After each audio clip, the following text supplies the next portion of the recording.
خدا باپ کے زندہ و جلال کلام میں سے زندگی بھرا کلام، متی کی انجیل اس کا 8 باب 1 سے 34 آیت مبارکہ تک۔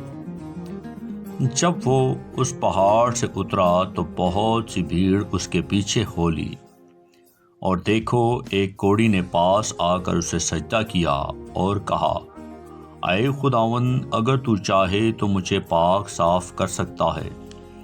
اس نے ہاتھ بڑھا کر اسے چھوا اور کہا کہ میں چاہتا ہوں کہ تو پاک صاف ہو جا۔ وہ فوراً کوڑ سے پاک صاف ہو گیا۔ یسوع نے اس سے کہا، خبردار کسی سے نہ کہنا، بلکہ جا کر اپنے تئیں کاہن کو دکھا، اور جو نظر موسیٰ نے مقرر کی ہے اسے گزران، تاکہ ان کے لیے گواہی ہو۔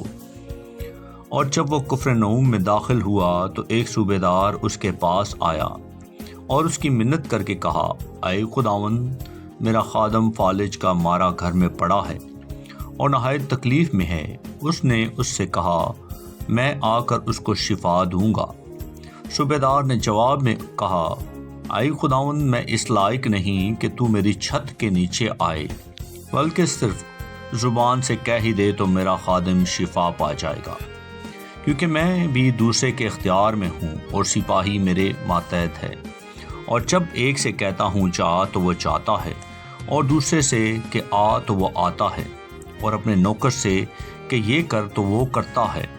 یسوع نے یہ سن کر تعجب کیا اور پیچھے آنے والوں سے کہا، میں تم سے سچ کہتا ہوں کہ میں نے اسرائیل میں بھی ایسا ایمان نہیں پایا۔ اور میں تم سے کہتا ہوں کہ بتھیرے پورب اور پچھم سے آ کر ابراہیم اور اسحاق اور یعقوب کے ساتھ آسمان کی بادشاہی کی ضیافت میں شریک ہوں گے، مگر بادشاہی کے بیٹے باہر اندھیرے میں ڈالے جائیں گے، وہاں رونا اور دانتوں کا پیسنا ہوگا۔ اور یسوع نے صوبیدار سے کہا، جا، جیسا تو نے اعتقاد کیا تیرے لیے ویسا ہی ہو۔ اور اسی گھڑی خادم نے شفا پائی۔ اور یسوع نے پطرس کے گھر میں آ کر اس کی ساس کو تپ میں پڑی دیکھا۔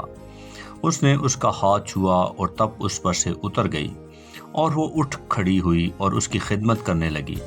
جب شام ہوئی تو اس کے پاس بہت سے لوگوں کو لائے جن میں بدروحیں تھیں۔ اس نے روحوں کو زبان ہی سے کہہ کر نکال دیا اور سب بیماروں کو اچھا کر دیا، تاکہ جو یسایہ نبی کی معرفت کہا گیا تھا وہ پورا ہو، کہ اس نے آپ ہماری کمزوریاں لے لی اور بیماریاں اٹھا لی۔ جب یسوع نے اپنے گرد بہت سی بھیڑ دیکھی تو پار چلنے کا حکم دیا، اور ایک فقی نے پاس آ کر اس سے کہا، اے استاد، جہاں کہیں تو جائے میں تیرے پیچھے چلوں گا۔ یسوع نے اس سے کہا کہ لومڑیوں کے بھٹ ہوتے ہیں اور ہوا کے پرندوں کے گھونسلے، مگر ابن آدم کے لیے سر دھرنے کی بھی جگہ نہیں۔ ایک اور شاگرد نے اس سے کہا، اے خداوند، مجھے اجازت دے کہ پہلے جا کر اپنے باپ کو دفن کروں۔ یسوع نے اس سے کہا، تو میرے پیچھے چل اور مردوں کو اپنے مردے دفن کرنے دے۔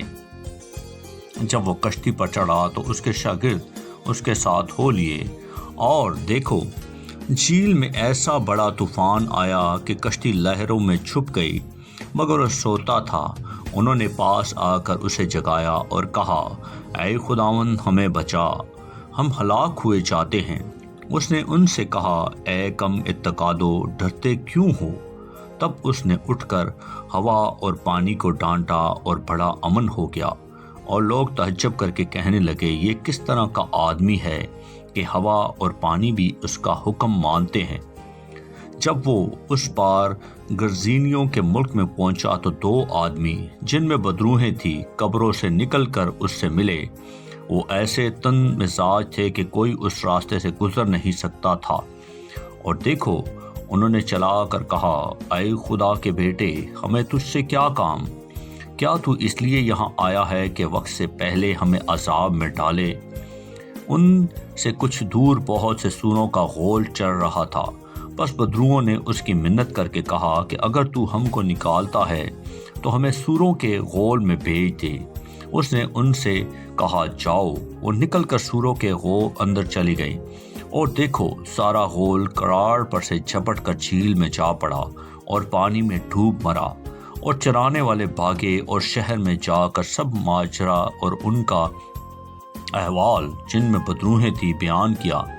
اور دیکھو سارا شہر یسوع سے ملنے کو نکلا اور اسے دیکھ کر منت کی کہ ہماری استرتوں سے باہر چلا جا۔ آمین۔ پاکلام کے پڑھے اور سنے جانے پر خداوند کی برکت ہو، خداوند کا شکر ہو۔ آمین۔ اس زندہ اور جلالی کلام کو زیادہ سے زیادہ شیئر کریں تاکہ لوگ سن کر برکت پائیں۔ آمین۔